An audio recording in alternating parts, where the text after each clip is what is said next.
Welcome, everyone. Folks are going to slowly be trickling in, but we are going to start because we have a lot of ground to cover in a short amount of time. I want to first just invite everyone to go ahead. If you'd like to introduce yourself in the chat, you want to put in your name, your affiliation. If you'd like to say, where your place of residence is, that would be great. And I will mention that we are recording this workshop, but in just a minute, I will share a little bit more about what that looks like and how which portion we will publicly share of the recording. But thank you all for being with us today. We really appreciate it. This is one of R1CC's Building Stronger Communities in Practice workshops. My name's Gabe McPhail. I serve as one of the regional coordinators in Region 1 of the Community Resilience Partnership. And we are really super excited to be here today for this workshop, Getting Out of Harm's Way. Let's talk about community-led relocation. We're really hopeful that this workshop is going to provide you all with meaningful and informative discussions around a topic that can often be emotionally charged, and it's most certainly complex. So today we're joined by the other Community Resilience Partnership regional coordinators and a whole bunch of our Region 1 advisory partners who are going to be helping us today as our breakout room group facilitators and note takers. And I'm going to invite them to introduce themselves in the chat as well. We're really delighted today to be here with our topic presenter, Dr. Jessica Bertuccini. Jessica is the Coastal Resilience Extension Associate with Maine Sea Grant and Casco Bay Estuary Partnership. And I'll introduce Jess in just a bit. But first, I want to just cover quickly the workshop format. So this is really an overview of how we've envisioned today's workshop happening. And I'm going to also share a few guidelines about the workshop. So our goal today is to not provide you with some definitive answers or solutions about how to get out of harm's way. Instead, this is really about helping to start the conversation of getting out of harm's way, to do that more broadly. And it's really about listening to and learning from each other. So to help us get the most out of our time together, let's all adhere to this structure. We're going to start with some listening. So we're going to hear from you, and then Dr. Bertuccini will present an introduction to community-led relocation, which we really hope is going to provide you with a baseline understanding of the topic, some terms, some community examples, and also we'll share some curated resources. This will be about 20 minutes, and then we're going to follow that with a bit of time for your clarifying questions and talk about discussion agreements, which we will use during our time together in our facilitated breakout room conversations. So to this end, right now, we will share these agreements in the chat with you. Try to take a second to look them over, and we will be reviewing them and agreeing to abide by them in just a bit after our presentation.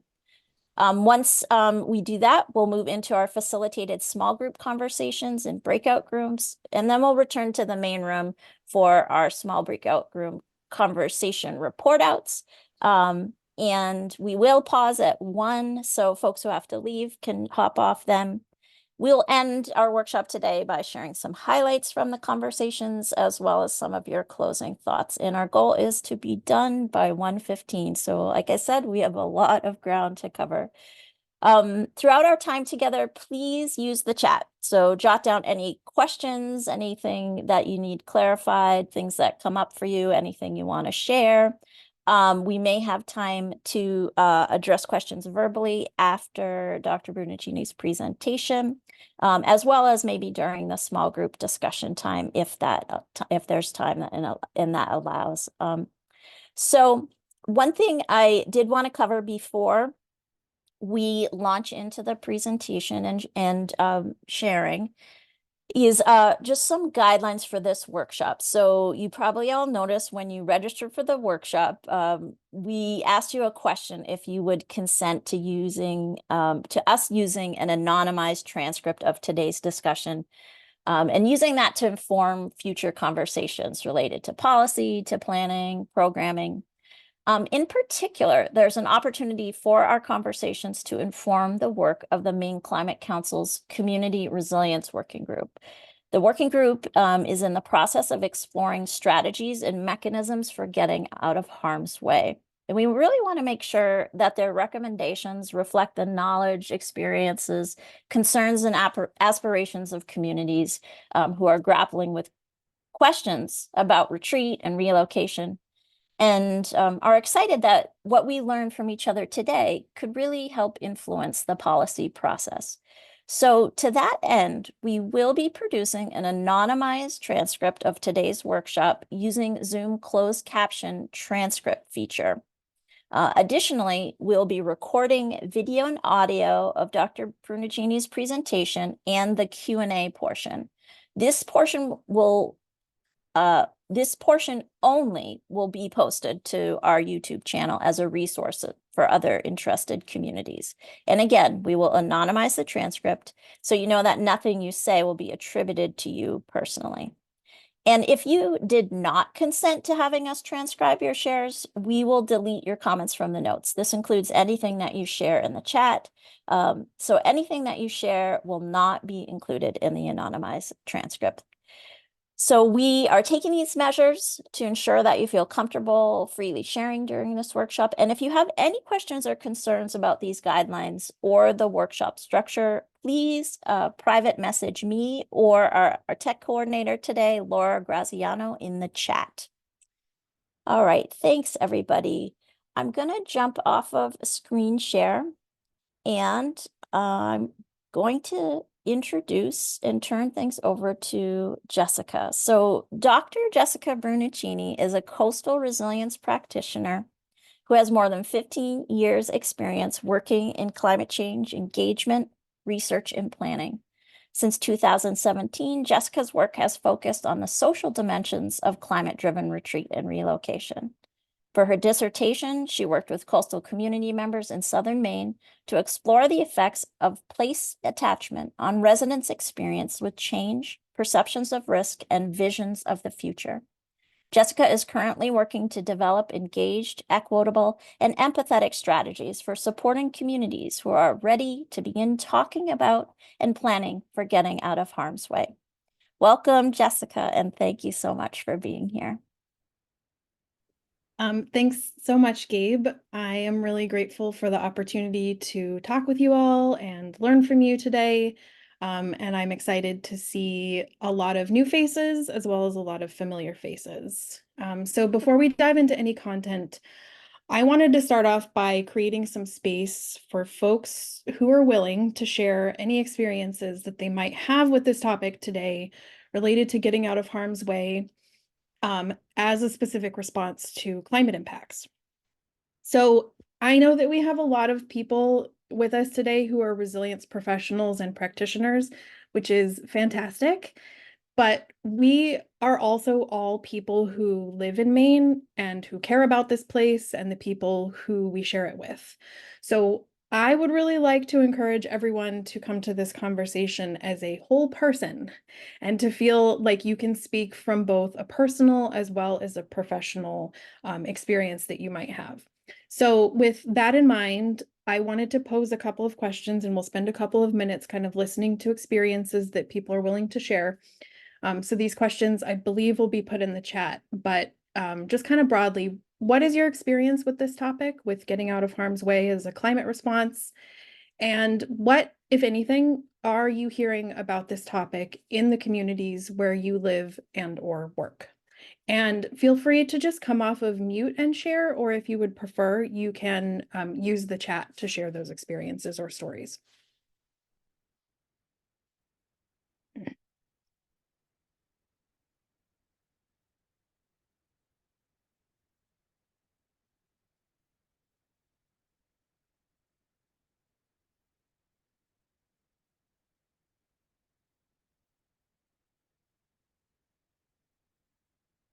And if nobody is ready or willing or feeling comfortable with doing that, that is also okay. I'm glad that my mentor, Chris Fort, is on the call here because I waited a solid 14 seconds in silence. I'll Jessica, bring the I'm ice. willing. Great, thanks, Tree. Okay. Um, I think I am in the position of starting conversations with my neighbors about the reality of managed retreat and what that looks like and what people might think and where it might happen, and just getting the conversation started in a neighborly, friendly, proactive preparedness way. That's great. That's perfect. Thank you so much for sharing. Sure. Let's see, I see Judy's hand. So this is an experience actually from East Hampton on the east end of Long Island. Mhm. And dear friends of mine sold their property in a buyout program. And it was a house that I spent many Thanksgiving dinners at, where my daughter, is associated with it growing up. I go back and I see it, and the house is gone. Mm. And they're up in the Berkshires now. But a couple of things that I wanted to point out about that is there's still some really profound sadness that it's gone. So that's one. Another is it's gone, and there's two houses on either side. They're still there. So that feels odd. And the other is my friends who sold their property are extremely well heeled. It wasn't a question of uh, equity, it was a question of willingness to sell and the ability to pick up and move to the Berkshires. Mm-hmm. So I just described that because, there's a lot of things that happened with that situation that are indicative of the things that can go wrong and that can be a problem in a choice to retreat. It was totally voluntary, but I just throw those aspects of my experience out there. Thanks so much, Judy. I think I appreciate you sharing that because it starts to touch on the really deep complexities around this issue.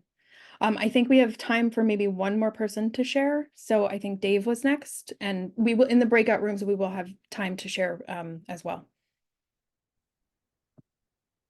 Yeah, I guess what I was going to say was that I think in some of the conversations we've been having, there's obviously clear dichotomy between the folks who are directly affected and those who might be not directly affected, but subsequently indirectly affected. And what I mean by that is that when you're obviously talking about people whose either businesses, livelihoods, or homes, or like Judy mentioned, kind of have this historical connection, there's a much greater sense in most cases of wanting to sort of accommodate or resist the inevitability, whereas those who are slightly more detached from it, in some respects, depending on, have a little bit more of a rational view of, look,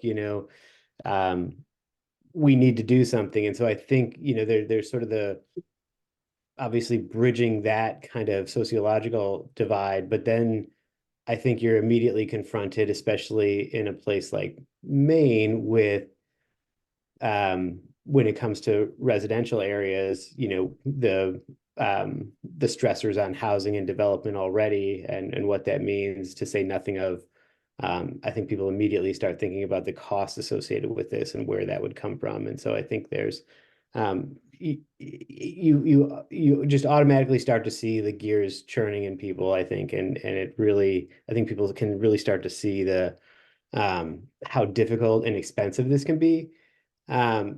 And the final thing I'll just say is that you also sort of get some really kind of promising and exciting sort of visioning going on about what future interaction with the coastline can look like, and whether that means a more resilient type of infrastructure or improved public access, things like that. So I think, again, especially for those folks who aren't directly affected, I think people can see opportunity in what otherwise is a really devastating impact to climate change.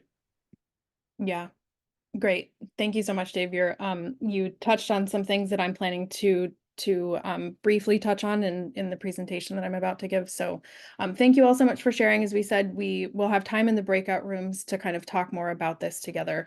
But for now, I am going to start sharing my slide presentation. And let's hope that this works. Gabe, can you give me a thumbs up that you're seeing the whole screen? Okay, great. So, let me just get this out of the way. So, just diving in, why are we talking about this today? So recent storm events here in Maine have been what emergency managers refer to as focusing events, and have opened up conversations in the media and among practitioners, not just about building back better or stronger or higher, but also about whether we should be rebuilding at all.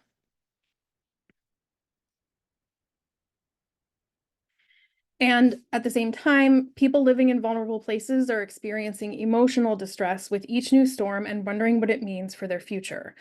So Gabe and I and the R1CC felt like it was time, that the time was right to bring folks together to start a conversation about this concept of getting out of harm's way.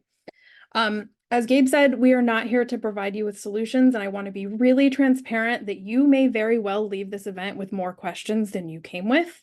But this is just the first step in what we anticipate will be a much longer conversation and learning process. I also want to acknowledge that I'm going to attempt to cover a lot of ground in the next 15 minutes, so my apologies for speaking so quickly. This is a really complex topic, and it would be actually much easier for me to talk about it for like an hour. So 15 minutes is going to be a challenge. I apologize for speaking quickly, but we will share the slides afterwards, and I am always open to follow-up conversations. So one of the goals for this workshop is helping to foster a shared understanding of what we mean when we say getting out of harm's way. Now, I know that we have a broad diversity of knowledge about this topic in the group today, including several people who have as much, if not more, expertise than I do on this topic. But in the interest of everyone starting on the same page, I'm going to provide some really basic background on how we typically see this concept of relocation or getting out of harm's way discussed as a climate resilient strategy in the academic literature and in practice. So if we are thinking about increased flooding that's occurring as a result of sea level rise, increased precipitation, and stronger storms, one response strategy is to protect people and property by using tactics that keep water out. This includes armoring approaches like seawalls and riprap, which you can see in the photo here. It can also include nature-based solutions like living shorelines and dune restoration. Another strategy is to accommodate by taking actions that allow people to live with water. So this can include elevating buildings and infrastructure or setting them further back away from that water source. And then there is the practice of retreat, or getting out of harm's way or water's way. This involves moving people, property, and infrastructure out of increasingly hazardous areas. This typically involves demolishing and removing the built environment or relocating it to higher ground. Retreat may also be achieved through avoidance measures, such as preventing new development or redevelopment in hazardous areas through zoning districts. Unlike the previous strategies, which were a little bit more incremental, retreat is a strategic, long-term, and transformative approach to resilience.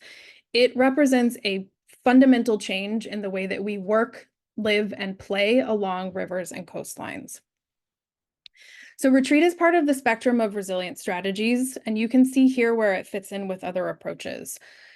Retreat is almost exclusively a last resort that communities turn to when other, more incremental approaches no longer protect people, property, and places. So a quick note about the language around retreat. Many professionals use the term managed retreat to describe an intentionally planned and proactive approach to moving people, property, and infrastructure out of harm's way. Managed is meant to signify that it is purposeful and coordinated rather than haphazard. However, many people are uncomfortable, understandably, with this term because managed can feel like it is a top-down action, like it is something that is being forced upon a community. And people often associate the word retreat with giving up, so it is an imperfect term. There are lots of other phrases that describe this movement of people in response to climate change, which you can see here. For what it's worth, the federal government has recently adopted community-led or community-driven relocation, which is meant to signify that retreat occurs in response to the needs and desires of a community and the guidance of the community. So language matters for how we communicate with communities, but we really should not get so hung up on finding the perfect terminology that we lose sight of what scholar practitioner Susie Moser identifies as the biggest need in retreat communication, which is to empathetically and respectively assist people in making a difficult change that severs their ties to place, community, heritage, and livelihoods. Regardless of what we call it, retreat is not a new phenomenon in the US. As a hazard mitigation policy, retreat dates back to the 1970s when it was used as a tool for reducing risk faced by communities living in or near riverine floodplains. And as you can see from this map, there are many cases that we can draw lessons from. Each of the numbers on this image corresponds to a specific case study about retreat. It is also really important to note that what this map does not depict is the forced displacement and relocation of tribal and indigenous communities that has taken place over centuries in this country through settler colonialism, nor does it reflect the displacement of communities of color and low-income communities that has occurred to make way for urban infrastructure. I mention this because understanding the social, the cultural, and the historic context in which retreat and relocation may take place as a response to climate change matters if we want to redress past harms and ensure equitable outcomes. So how is retreat or relocation typically done at this point in time? Large-scale retreat from flood-prone areas is still relatively uncommon in the US, but when and where it's happening here, it's currently pursued primarily through property buyouts. So a buyout is a property acquisition in which a government agency purchases private property from willing sellers, relocates or demolishes any structures on it, and preserves that land as open space in perpetuity to restore and conserve natural floodplain functions. So some key points about buyouts. They are voluntary. They require a willing property owner who wants to actively get out of harm's way. Kind of to Judy's point, they are choosing this as an option. Buyout programs in the US are typically created using federal funds. Those mostly come from the Federal Emergency Management Agency, as well as the Housing and Urban Development Agency, in addition to the Natural Resources Conservation Service. These funds are typically provided to states who are then responsible for some level of cost share, and they're also responsible for administering the programs. Buyouts are a mix of post-disaster and pre-disaster funding. They are available to individual property owners, but it is important to note that the homes or the properties or the homes must be the primary place of residence. So no federal dollars can be used for the purchase and buyout of second homes, which is very relevant in the Maine context and could be a critical constraint when we think about what our coastlines look like. Homeowners are typically offered the pre-disaster fair market value for homes, and the land, as I said, must be returned to nature and left so in perpetuity. So there are a lot of equity concerns about buyouts. One is that they are only available to property owners, which raises the question about what are renters supposed to do who are living in harm's way. Additionally, evidence suggests that when buyouts take place, they tend to be concentrated in areas of greater social vulnerability, which raises some pretty big concerns about if there will be communities who are disproportionately impacted. Other evidence shows that neighborhoods with higher property values are more likely to receive those protective measures like coastal armoring and beach nourishment. Additionally, fair market value, especially in a housing crisis, might not provide the amount of money that's needed to move to a place that is adequately out of harm's way. So especially for low-income households, people may be moving from one risky location to another. Also, buyouts are incredibly complex. They require significant coordination and collaboration across different scales of government, and they can take several years to fully implement. They also present a huge financial loss in property tax revenue for municipalities, and they pose additional financial burdens because the local government, whether that's the state or the municipality, is responsible for maintaining parcels of bought out land. But buyout programs generally do not include funding for the future design, maintenance, or use of bought out land. So they are an imperfect solution in summary. but they are currently the primary way that we are pursuing retreat and relocation. So what does a buyout look like? Here's an example from Oakwood Beach in Staten Island. This is a satellite image from before Superstorm Sandy hit. And here it is after. I'm just going to kind of toggle back and forth here. As you can see in the post image, not everyone has accepted a buyout. So this case raises some important questions about the nature of buyouts being fully voluntary, because those who remain have expressed frustrations about the lack of services and maintenance. It is also unclear if there is a legal or an ethical obligation for a municipality to continue to provide maintenance of roads, sewer, electrical, and other services in areas where very few residents are left. So buyouts are imperfect, and they may also only be voluntary until or unless it becomes a de facto option for people because of the abandonment of infrastructure and services. Now, what happens to the land after a buyout or after retreat happens? So again, buyouts equal returning the land to natural open space in perpetuity. And so in this way, retreat can be seen as kind of the ultimate nature-based solution, because we are removing infrastructure and restoring ecological habitat, and therefore allowing the landscapes and ecosystems to adapt to climate change more effectively. It also has other co-benefits, including protecting people and property further inland or upland, as well as potentially creating more public access to waterfronts. So this photo is an example of the Riverfront Park in Nashville, Tennessee, which is located on formerly industrial land that was bought out after a 1,000-year flood in 2010. This example offers a way to view buyouts in the sense that they can be leveraged as part of a larger vision to remove at-risk structures from the floodplain and create an amenity that can also mitigate future flooding. So here's another view from that park. You can see that the formerly industrial landscape has been restored to more of a floodplain landscape while maintaining infrastructure for recreation. And I think these types of images are good for helping us to envision like what this actually looks like in practice. One of the leading visionaries in the world of managed retreat research and practice is A.R. Siders, and she has floated the concept of establishing a national shoreline along the entire coast after buyouts happen. So thinking about catalyzing public access to our coastlines, which is a big deal in a place like Maine, where ownership to the low tide makes it challenging for many people to access the coast. So of course, there are significant barriers to getting out of harm's way, including psychological, institutional, and practical factors, which you can see here. The lack of a coordinating vision is at the center of these barriers, and I point to this because in the absence of planning, the social and economic costs of inaction are very high. Retreat and relocation will happen as the risk of flooding increases, regardless of whether or not it is planned and coordinated. So doing so proactively, getting out of harm's way proactively, could really help us to avoid future damage, destruction, and disaster. A key institutional barrier that I want to touch on is just the role that governance plays in impacting the equitable outcomes or the inequitable outcomes of retreat and relocation. So top-down approaches to retreat and relocation in places throughout the US have resulted in confusion, conflict, and inequitable outcomes.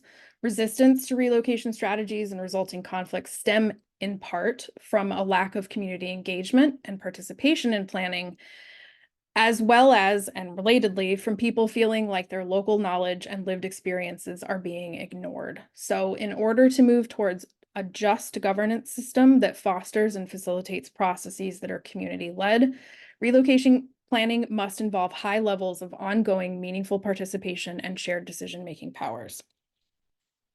So how do we start to talk about this in our communities where we live and where we work?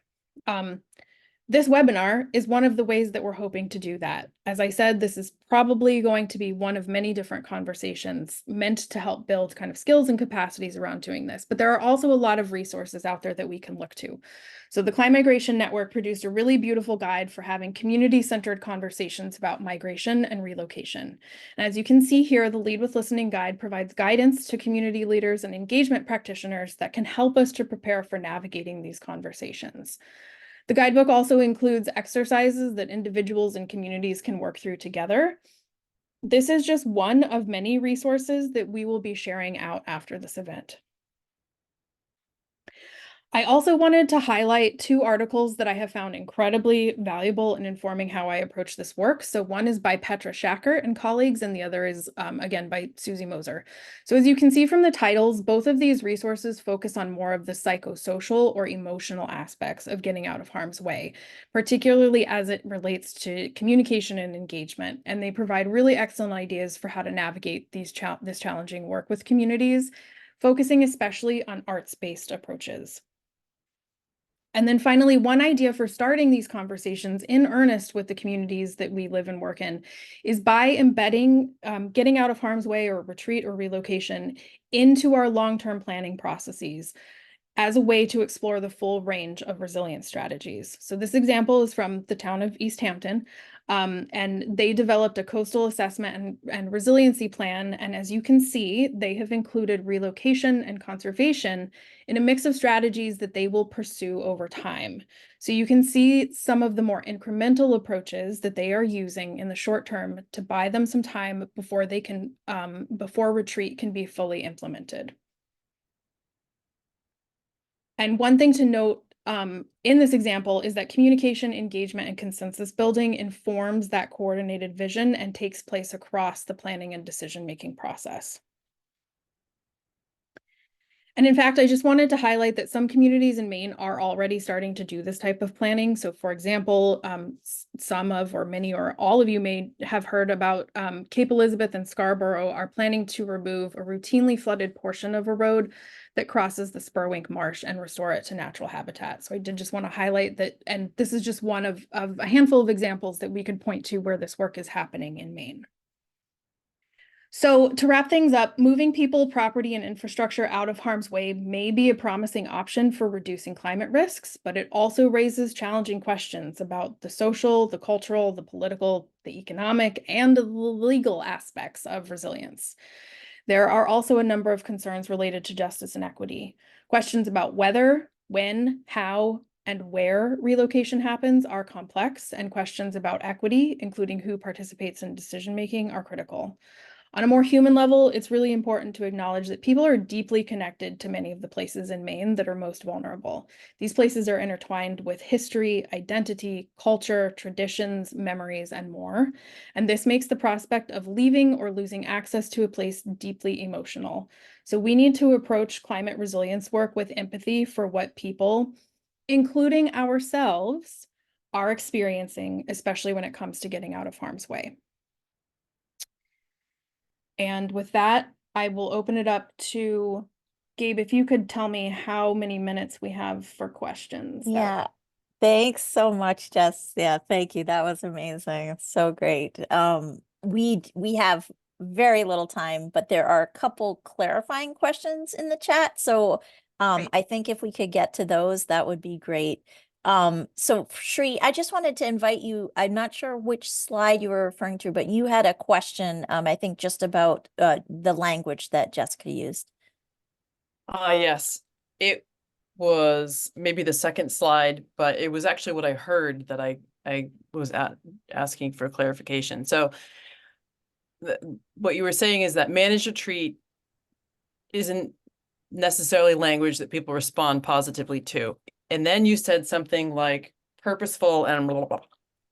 So I heard subsequently, I heard respectful, planned, conscientious, but I was wondering if there was, what was that word? Or is that the whole point?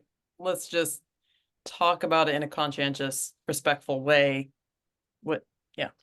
Yeah, I mean, I think that the point is that what we want to get across is that these are the words that I use, that it is intentionally planned, it is proactive, and that it is purposeful and coordinated rather than being haphazard. So rather than being ad hoc. But I think that like the point is that, you know, when you're working with your own community or with other communities as a professional, I think the point is to find terminology that resonates well with the community and to use that.